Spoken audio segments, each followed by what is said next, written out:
Let me scoot it back some. Yeah, man. It's kind of close. There we go. Get my good side. You know what you want my good side? Nigga. Yeah. It's your girl Tina Wood, bookwitina.com, you guys. Back with our guest, Mr. Isaiah, with his wonderful words of wisdom. As I said in the other video, why is we choppy? Okay, there we go. Like I said before, we tend to have really great, wonderful, organic conversations like we will have You today. fed me crackers in between the break. Crackers. It was communion. Wow. I'm just playing, y'all. I'm not into that. I don't give nobody my blood. I don't give nobody my body. We're not doing none of that. All right. So let's talk about what we ended the last video. The last video we were talking about limited beliefs, basically indoctrination, how shade can hurt or help you. Also taking on other people's beliefs, how they can help and hurt you as well.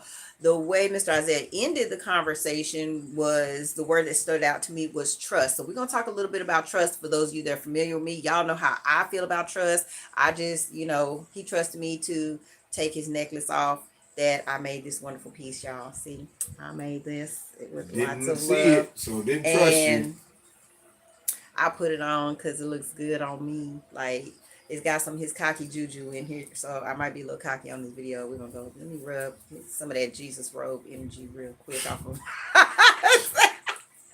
long your hold ain't get cocky. So, ooh. All right, y'all. So this is for entertainment purposes only. All right.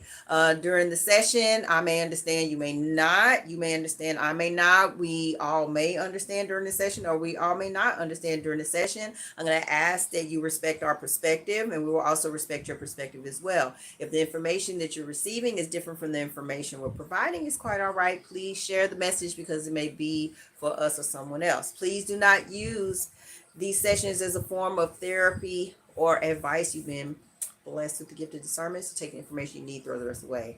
Okay, so before you made me forget my nugget, because I know you got a lot to say, I feel it. It's going to spill out of your spirit. It's going to spill out of your spirit. Oh, this is ice calcite, for those of you that are wondering what this stone is. It is ice calcite.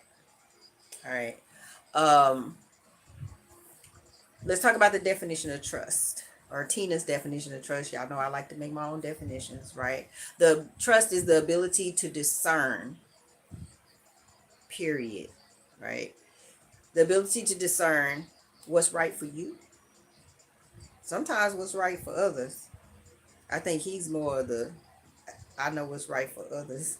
Mm. No, I know what's right for others when it's concerning my chessboard. I know how to move the pieces around. I mean, as we all should, right? One of the phrases that I've heard in my business and in my experience, and I've been doing this since 2016. I finally figured out a formula for people that say this term. I don't trust people, right? I don't trust nobody. I don't trust people. What I have found is when people say that, what you're really saying is, I don't trust myself to make the right decision for myself. Because much like in the other video, which you're going to have to go back and watch it, I'm not going to explain it again. If you heard me talking about the monkeys, you heard me talking about basically how one monkey's experience and fear, he spread that on to everybody else, right? So because you had one experience with someone and it didn't work out well, everybody else got to pay for it. I know we've all heard of that saying before. Everybody else got to pay for what somebody else did, right? And because you hurt me, that means this person's also going to hurt me, this person's going to hurt me, and this person's going to hurt me. So instead of saying, you know what, I learned the lessons that from this person, I know to watch out for this. And I know if I feel this particular energy, if I get this particular vibe that's coming from this person, then I know what the solution is because I created a solution with this person. The problem is when you don't trust yourself is you have an experience, you don't create a solution, you don't fix it. And then when the next person comes in, you don't trust them because you never fixed what was wrong in the first place. I hope you guys understand that part, right? You got to fix it. If you don't fix it, you're going to continue to have the same experience over and over. It's called a cycle. You know how you have people that's like, man, this always happened to me and I'm always getting this kind of person. Yeah, you're always getting this kind of person because you have not learned the lesson. You have not fixed that shit yet. If you fix it, you're not going to have the same type of person. You're not going to have the same type of experience. And guess what? You know, they call it a testimony because it's a test of what? You, right? So you get tested to see, okay, Tina created this solution. Did she really learn from this solution or not? Let's send a person that was in her cycle before and let's see if she do the same thing or if she gonna do something different. What's she gonna do, right? When you are a person, and if you saw this title and you was like, yeah, I don't trust people and I don't trust myself, then this video is for you. Before we get started, you have anything on that? You have any definitions of trust or anything like that? Or we just slow down?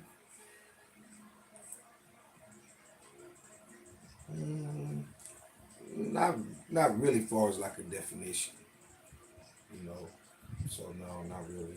I just trust is something that's earned. It's not given freely. You have an example? Yeah, not to like be the pros and cons of what you said with trust, but you know, people that don't trust easily, it's not that they don't trust themselves or the decisions they make. They don't trust the space or the energy that they're going to give this person. That's how I look at it. You know what I mean? Not to say that I don't trust myself, but I'm not a real trusting person in the beginning. Some people take in the beginning. I'm not. Yeah, you facts. know, you have to earn it. Like I said, you have to earn Yeah. it. You know what I mean? And so, just like a person sets small goals to feel confident in order to accomplish the big goals, you know, same with trust with me. There's steps. I'm gonna give you a little bit, you know, and then okay, I can trust you. You know, give you a little bit more. Yeah, I can trust you. And then you a little bit more, and then, you know, trust. I'm not gonna just throw all my trust into you, and I met you a week ago. It's not gonna happen. Or because you committed one good deed, now all of a sudden I trust you. For example,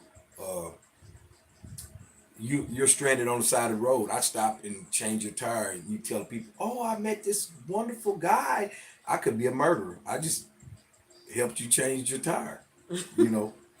But to you, oh, I could. Girl, be careful out there. Your friends say, "Girl, I could trust him. He didn't do nothing." That time he did. You know what I mean? So trust is, people throw the word trust around or the act of trust around like they do love nowadays. I mean, you know, love has it has no meaning anymore almost. You know what I mean? Do to me. I mean, it does to a lot of people, but let's be honest. People just throw the word around like, you know, to me, love is a 6-letter word, not a 4-letter word. You know what I mean? No, I don't. Yeah, ACTION, love. You know what I'm saying? I'm just keeping it real. I mean, because a pair of lips will say anything. A pair of hands will say anything too. A pair of hands will do anything. A pair of hands will do anything, but that don't mean it's love. I mean, the tongue is a cold thing. And that's why they say conversation rule the nation. And I agree. And you got a mouthpiece. Words have caused wars. I said, and you got a mouthpiece. You just don't walk So past God put the tongue behind 2 walls. He put them behind some teeth, and he put them behind some lips. You know what I'm saying? To keep it content or to keep it life and death in the power of the tongue. Exactly. And so, not to get off the subject, but a lot of people will say that out of the gate. Oh, I love you. Do you really? You know what I mean? Yes. Or do you lust me? You know, actions will show. We said in the last video that a person doesn't have to tell you they're a leader because they'll show you that they're a leader. True. Same with love. You don't have to tell me you love me. Your actions will show me you love me. True. But what is your standard though? Everybody's standard is different. Exactly. Because what is love to me may not be love to the next person. That's why you got to learn your love language for your companion, or even for your friendships. You know what I mean? Remember when I first came home and I told you that in a relationship, friendship, businessship, or whatever, if I say every time I touch you, I touch your shoulder every time I talk to you, and you say, Isaiah, can I ask you something? Please don't touch my shoulder when you talk. It bothers me. Okay, now if I come back and I touch and I say, "Oh, my bad, Tina, my bad. I know you don't like that." You say, "Okay, he's learning." It takes some people. It takes a little time. They don't just learn instantly. But if it's a year later and I'm still saying, "Hey, Tina," I'm thinking, me personally, I'm thinking two things. One, you're not listening to me because I told you that bothers me. Or two, you saying, "Fuck you. I'm gonna do what I want to do anyway." And it ain't about what Tina feels or how it makes her feel. I like touching you when I talk. So which one is it? Are you listening to me, or you just saying, I don't give a damn, I'm gonna keep doing it? You know what I mean? So that's when you have to learn your love language of the person that you're with, or not so much just the love language, but their language that makes them comfortable, secure, happy, and things like that. You know what I mean? Because and it all comes from your ears. You know what I mean? You gotta listen with your ears, but really you're listening with your heart just through your ears. Because when you listen to a person and you take into consideration the things that that makes them happy, the things that makes them comfortable, the things that makes them secure, the things that makes them elevate, you know what I mean, and you started doing it to them and applying it to them, then that you're listening with your heart, because you're doing it out of love, or out of a deep concern, or out of deep sincereness, but you're listening with your ear, but you're really listening with your heart. But not to get off subject, because we're talking about trust. But No, that is relevant. I was going to say the same thing. That what popped in my head is the same thing that'll make you laugh is the same thing that can make you that's cry. true. And because we're talking about trust, right? True. So, and we're talking about earning and getting to know. I think the other part of trust is vulnerability. Me personally, I find strength in vulnerability. Some people is like, I don't want my vulnerability to show because it's a place where people can reach in and harm me, right? And use things against me. And I feel like that is that vulnerability is another part. So just like, buying me some strawberry ice cream can make me happy. If you don't give it to me, it can make me sad. This it's the same thing with everything else, right? So when somebody says they love me and they have a choice to do something that can make me happy, and they choose to do something that is the opposite of what I would like to feel, or what I would call negative, right? You're making a choice. Now, all of this is a grain of salt, y'all, because I always say, I'm never going to talk about by force. I'm always going to talk about by choice, right? Because that's what I'm talking about. I'm always talking about by choice, not by force. But if you know something is going to hurt me and you do it, and then you want me to trust you on that same example, I have to ask, are you sorry or do you apologize? Now, I have two meanings. Sorry means I am empathetic to your situation, although there's nothing I can do to change it. Just like people are like, I'm sorry for your loss, whether you lost your job, you lost somebody passed, or anything. I'm sorry, right? I'm sympathetic. There's nothing I can do to change it. So if a person harms me emotionally, mentally, spiritually, physically, financially, sexually, and their response is, I'm sorry, to me, that all you're saying is, my bad. I know I can't do nothing to change it, right? Which may be true. But then you have the apology. The apology to me says, I regret what I did to hurt you. There's a two-part to that. Because if you apologize and you regret what you did to hurt me, then to me, the addendum is you're going to say, here's the solution as well. Or, like you said, you're going to show the action that's going to correct that behavior so it doesn't happen again. Just like you said, you're not going to keep, and there has to be a grace period. Exactly. You gotta have a grace just like that. I mean, you got some people, not to cut you off, but you got some people that they can wake up in the morning and say, I'm done. Throw the cigarettes in the trash can and never smoke another cigarette. And dig them hoes back out. And then you got some that'll dig them back out And then a week later they did quit, but they dug them holes back out that same day. But you have some people that can, I Yep. mean, their They're will just, is that strong yep. that when they set their mind to something, that not only did they speak it into the atmosphere, but in their mind and in their heart, they was they was determined to say, "Hey, I'm better than this," and I threw the cigarettes in the trash, and I've never touched them again. I Mm-hmm. know people like that, but then Mm-hmm. I know some people that say, "Man, I'm down to 2 cigarettes a day, bro." I'm like, "Good for you. How long you been doing that? 3 weeks. Mm-hmm. That's cool." And then I may see him 2 weeks later. I say, "How many cigarettes, man? I don't even smoke. Yes, I ain't smoked in 3 weeks." I'm like, "What?" You know what I mean? Mm-hmm. It takes a little time. You know what I mean? Mm-hmm. So you're right. It does need a grace period. Some things do need a grace period. You know what I mean? And then others don't. That doesn't make the one that don't need the grace period any better than the one that did need the grace period. The act, the act itself is admirable to me.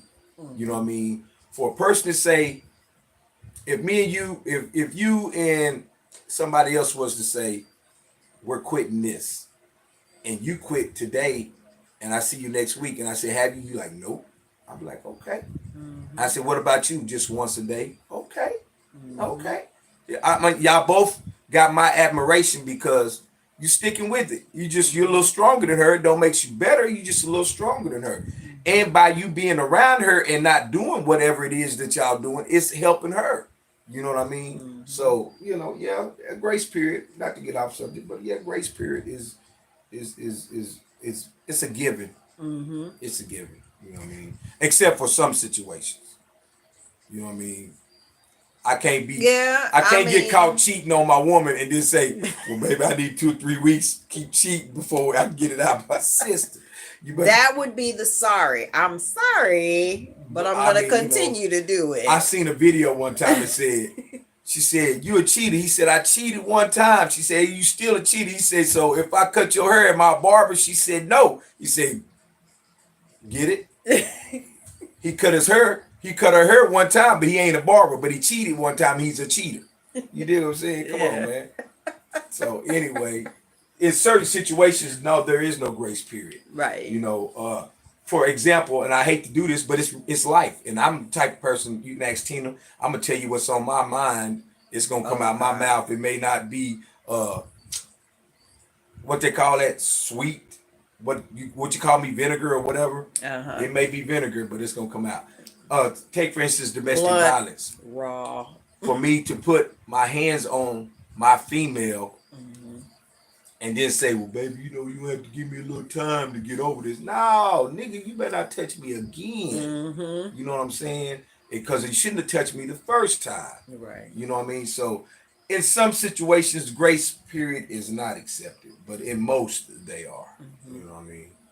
I So think that when if we're talking well, we are talking about trust. We're talking about trust. We already talked about earning trust. We talked about action. We talked about love.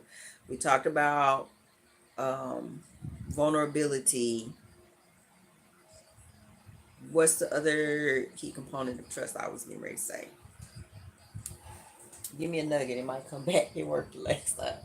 What was I going to say? see For vulnerability.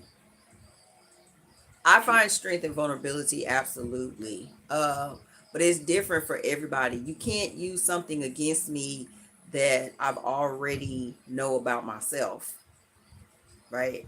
Holding hostage. That's what I was gonna say. That's the other part of trust. See how good I am? See how Ooh, I told you, you give me a nugget and it just helps me pop back on my friend. Holding hostage. There's two types of holding hostages. One, you holding yourself hostage. When you hold yourself hostage, you are leaving yourself open and vulnerable for people to intentionally use whatever it is against you that you are holding yourself hostage from because you have not made a choice to heal that part. This is my perspective, right? The other one is somebody else trying to hold you hostage to who you were, right?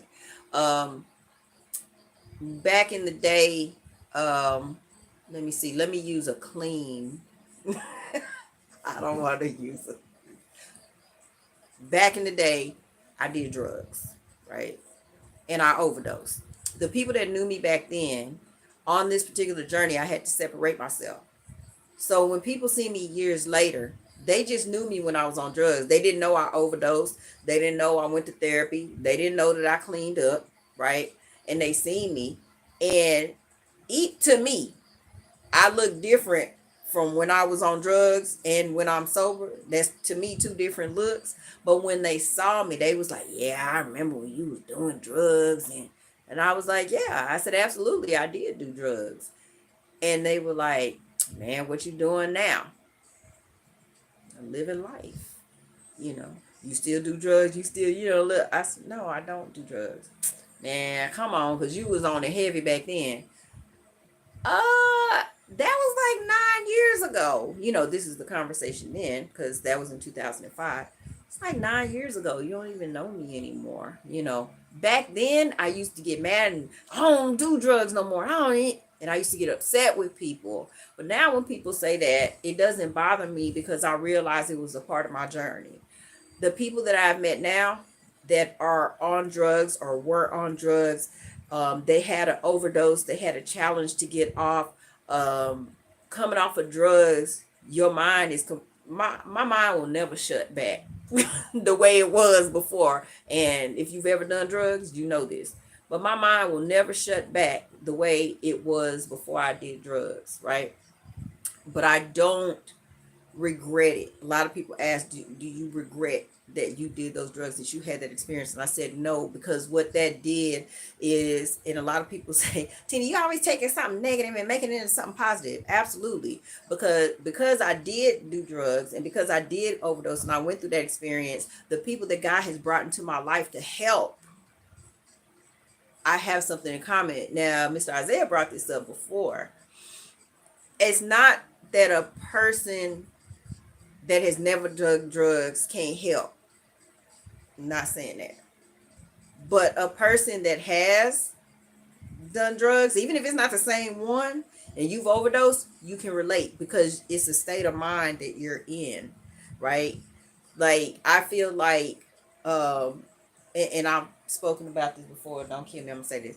So I like helping the youth. Mr. Isaiah likes helping the youth. He's very inspirational with helping the youth. They listen to him, right?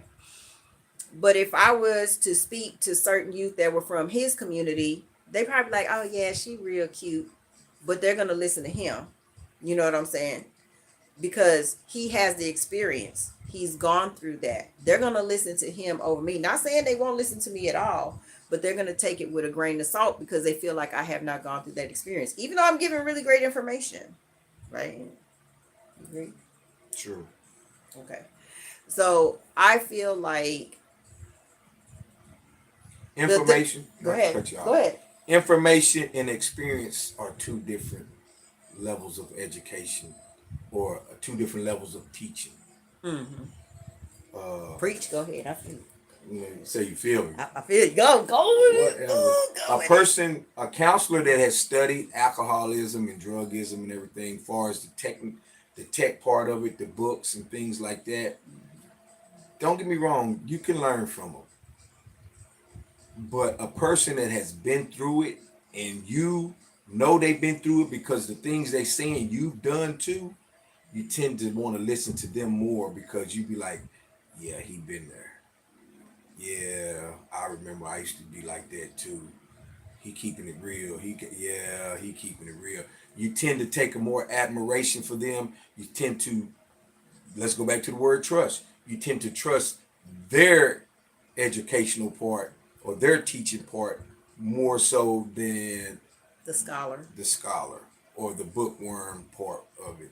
Not that you can't learn from the bookworm part of it. Right. You know what I mean? The textbook part, let's put it like that. That's what we used to call it when I was incarcerated. You know, she's teaching textbook. We need some experience. You know what I mean? Life experience. Life experience is a great teaching tool to people who have been through that. I've done drugs before. I've never overdosed, but I've done drugs. So if you was teaching me and you mentioned something about, yeah, I remember we used to be I'd be in the back seat and I would do this and I'd be like, damn, we used to do that too. You know what I'm saying? Yeah. Now you got my attention. Yeah. because I'm like, okay, she on some real shit now, you know. And I'm listening, you know. But when you got a textbook, you saying, and the doctors say that in 3 years you will learn that your liver will start digesting, you be like, yeah, okay, you know. I may take that to heart. Like somebody say, man, what'd you learn? They say in 3 years, if I keep doing this, my liver gonna turn black. Yeah. Or you have Tina that's like, you know, I was popping pills for 3 years in a row and my liver is fucked up. And now I got to do detoxes for the rest of my life. I be like, damn, you was doing that one pill? You like, yeah, oh shit. Yeah, you know like my liver is inflamed. I have to do all the difference.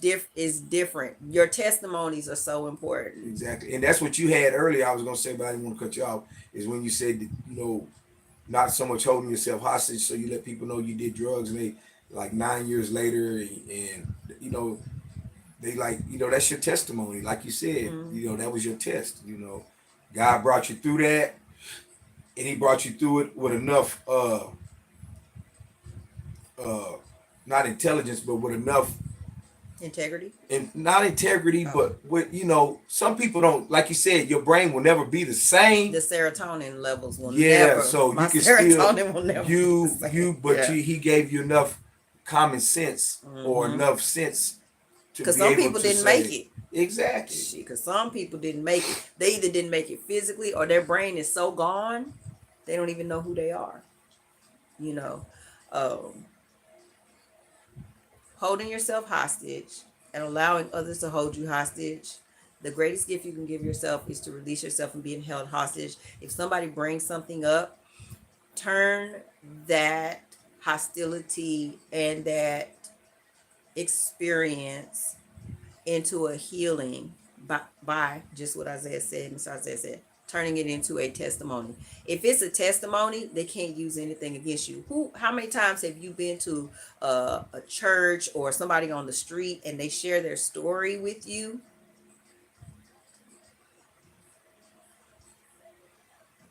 True. If you open the closet door to the skeletons for everybody to see, then there's nothing to hide. You know, some people are. Me personally, I'm a private person. I got people in my intimacy that I share things with, but like I said, I'm a hard truster. You know, I don't just trust people out of the gate. And there's me. I'm like, hey, I trust you until you do something. Exactly. And Isaiah be like, oh my God. We used to conflict in that. You know, I used to say, oh my God. You know. And I would tell like, Tina you're things, not paying attention. And I'm like, what? I would tell Tina things about a person. She said, no, you're judging him. And then a month or so later, she'd say, you know what? You was right. You was right. But one thing I can't do is apologize when I'm wrong. You know what? And I was like, I tried to tell you, you know, you wasted a month of your life. You know what I mean? I tried to tell you, God has given each of us gifts. Sometimes we know our gifts and sometimes we just think it's coincidence or whatever. But when something continuously happens in your life and you're able to see things or discern things, as Tina uses the word, then that's a gift. It's not just coincidence. It's a gift. So start channeling your energy in that area of your life. And you'll see, me, I'm a good judge of character. I don't care what anyone says. I'm not trying to blow my own horn, but I can sit back and you can give me a few minutes of your time and I can almost tell you what you want. You know what I mean? Whether you're going to fit into my chessboard, a piece on my chessboard, or you're not. You know what I mean? And, you know, some people it takes more than others. Some of them I can tell right out the gate. Nope, me and you ain't gonna make it, buddy. We tested that theory one time. We had people send pictures in. Yeah. And they was like, he's spot on. You right on the money. That's exactly. I was like, nah, you're not gonna fit in, buddy. You know what I mean? Nice meeting you. You know what I mean? And so people like, man, you never called me back. I'm like, yeah, my bad. You know, but really it wasn't. You know, I don't have time for that. I can see already that, you know, we're not on the same level. You know, I hate to sound like this, but you want to put pieces on your chessboard because your life is a chessboard. It's not checkers. It's a chessboard. It's strategy to this out here. Though checkers is strategy too, but there's more pieces in life than just red Yeah, and but black. it's simple. Move one space and jump. With chess, you got to know a lot. You got to Exactly. know That's the what I'm saying. players. With chess, you got to know the It's more players. pieces in life than just a red and a black. Hmm. You know what I mean? There's more pieces. And everyone in your life on your chessboard has a maneuver that they do in order for you to benefit in your life. Not that you're using them, but they do. The queen can do this. So a king has a queen in his life. He has a gesture. He has a castle. You know what I'm saying? He has a horse or whatever. These people do certain things in my life. You told me this a while back. You said, in a relationship, I can't get jealous because you go play tennis with Bobby. Hmm. You don't play tennis, Facts. Isaiah. But there's no buts. If you play tennis, I would play with you. Yep. So I have to divide Tina up and I go play tennis with Bobby. Nothing sexual, nothing personal. Yeah. I just go play tennis with Bobby, and then when I'm done with playing tennis with Bobby, I come back and me and you like to cook. I cook with you. Hmm. You know what I mean? And so that goes to the chess pieces. There's certain people on your chessboard that you do certain things, you make certain moves with them that you don't make with this other piece. You know what I Hmm. mean? And you have to know how to maneuver the pieces on your chessboard to make sure that you are the beneficiary. Not saying you're using them, Right. but the whole point is to make Tina happy, Isaiah happy, Gwen happy, Johnny happy, whoever happy. You know what I Hmm. mean? If this piece ain't working right, even though you like it, you got to move it around. You got to get it off the board. You got to And get it those off the are board. called pawns. You Hmm. have some people in your life that they're there just for a purpose, Just for that to one move moment. things Yep. out of the way so that a path can be cleared. They're not to walk the path with you. They're just there to clear the path. You know, That if that makes sense to you. reason, season, lifetime. Exactly. Exactly. If it makes sense, I do lawn service. I have Wonderful to lawn I service. have to cut Yeah. if the And grass is high, landscaping. Yep. I have to cut a path through the tall grass in order to make some room on either side so that extra grass can spit out here and spit out there. If I Hmm. keep going one way, the grass is gonna keep spitting here and it's just gonna get thicker grass. And then I'm not gonna be able to push through it. Hmm. So I have to push this way, I have to push this way, and then once the space gets open enough, you know what I mean, Hmm. then I can go into if it makes any sense too, you know. But some pieces on the chessboard aren't meant to stay on there the whole time. They serve their purpose and they move on. You know, do you discard them? You don't have to discard a person when they leave your life or when they're not in the position that they were in anymore. You know Hmm. what I mean? You don't have to discard them. You know what I mean? You just their purpose is not there You're just not anymore. aligned with certain things. I mean, their purpose is Yeah. just not there anymore. You know what I mean? Yeah. They may have another purpose now. You know what I mean? They could go from this purpose to being an advisor now. Hmm. You know, hey, let me ask you something, because I know you've done that. You know, I'm in this new relationship. I this is that. You like, oh well, when you was with me, it was this. Yep. Oh, and I'm still doing that. Well, you might want to change. You know what I mean? Facts. So, I mean, just because, Facts. like I said, because you maneuver them off of the board doesn't mean that you have to eliminate them altogether. Right. If anyone that knows how to play chess, when you get a pawn to the other end of the board,